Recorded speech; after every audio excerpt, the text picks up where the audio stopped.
सर्वात प्रथम सर्वांना मनापासून नमस्कार आणि सगळ्यांना मानाचा जय आदिवासी। तुम्ही सर्वजण सालाबादाप्रमाणे माझ्या वडिलांकडे इथे सहलीसाठी येतात। सांगायचं तात्पर्य म्हणजे माझा वाढदिवस ज्या पद्धतीने साजरा केला जातो तो आता 4 चौघामध्ये साजरा करण्याची मजाच राहत नाही, जेवढे आपण सगळे एकत्र म्हणून वाढदिवस साजरा करतो। सहल कशी असावी तर अलिबागला नसावी, कोकणामध्ये सुकट बोंबील आणायला जाणारी असावी।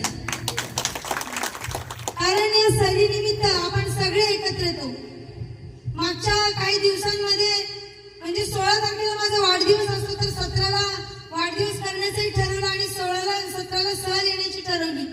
पण पावसाचा जोर एवढा होता की आपली सहल थांबली तेव्हा, पण थांबली नाही, पण आपण थांबणारी नाही आहोत। आपण पुन्हा आपली सहलीची तयारी करून आपण आज या सहलीसाठी सरळगावला आलेलो।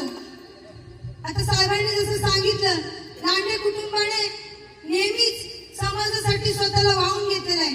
मी केवाडी गावची सरपंच आहे। माझ्यावर लांडे कुटुंबाचे जेवढे म्हणजे त्यांनी जे परिश्रम केले, त्यांनी जे काम केलं, त्यामुळे आज मी केवाडी गावामध्ये सरपंच आहे। आमचे चुलत सासरे असतील, सासरे असतील, सगळेच आमचे धीर दादा वगैरे इथे बसलेली सगळीच माणसं यांनी एवढा जीव लावलाय की लांडे कुटुंब आज फक्त या सगळ्या माणसांमुळे उभा आहे। सर्वजण म्हणतात ते लेडीज आरक्षण येईल, पण आरक्षण काही येऊ द्या, पण आपला माणूस आपलं काम होईल यासाठी पुढे गेला पाहिजे। आणि मी जरी आली किंवा लांडे साहेब जरी आले, काहीतरी मला माहिती आहे की काम आपलं कुठूनही म्हणजे लांडे साहेबांनी एक हाक दिली तरी काम होऊन जाणार आहे। अधिकारी आहेत त्यांना साहेब सर्व पिपाळो करून सोडतात।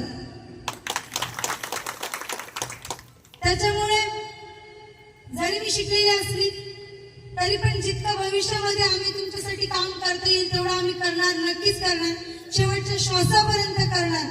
कोणतीही मदत लागली, गरज लागली, आज आपण बघतो की इलेक्शन झाल्यानंतर किंवा इलेक्शन होईपर्यंत सगळेच अधिकारी येतात, सगळेच कार्यकर्ते, सगळेच एकजुटीने कामाला लागतात। पण आपण बघतो आता 4-5 वर्ष आपलं इलेक्शन नाही, काही नाही, पण 5 वर्ष होतील आता मी आल्यापासून आपण सहलीला येतोय। यात कोणता हेतू नाही, बस एक आनंद घ्यावा, आपल्या माणसांनी कुठेतरी बाहेर पडावं या हेतूने आपण ही सहल काढत असतो।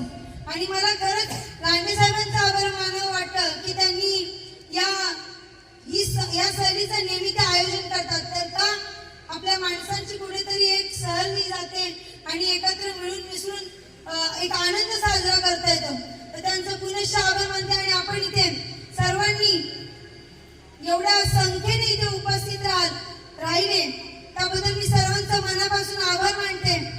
आणि आल्यासारखं सर्वांनी भोजन करावं। माझे वडील शिक्षक आहेत, ते दरवर्षीप्रमाणे आपल्यासाठी भोजनाची व्यवस्था करतात। माझे चुलते असतील, सगळे ते यामध्ये जीव टाकून जेवण बनवतात। सगळे गावातील मंडळी असतील, तुमच्यासाठी सर्वजण इथे उपस्थित राहून आपली योग्य ती सोय करण्याचा प्रयत्न करतात। त्याबद्दल मी पुनश्च सर्वांचा आभार मानते। माहित आहे, आम्ही जर तुम्हाला महिला राखीव आलं आणि जर तुम्हाला निवडून दिलं तर तुम्ही समाजासाठी काय करणार त्याचं आवाहन करा। तुम्ही मला आशीर्वाद द्यावा आणि मी तो प्रसाद जोडून द्यावा आणि आयुष्यभर तुमच्या सेवेसाठी झोकून द्यावं, एवढंच मी आता बोलेन। जास्त काही बोलणार नाही, पावसाचा पण ओघ ओढून आलेला आहे। सर्वांनी आलात त्याबद्दल मी तुमचा पुनश्च मनापासून आभार मानते।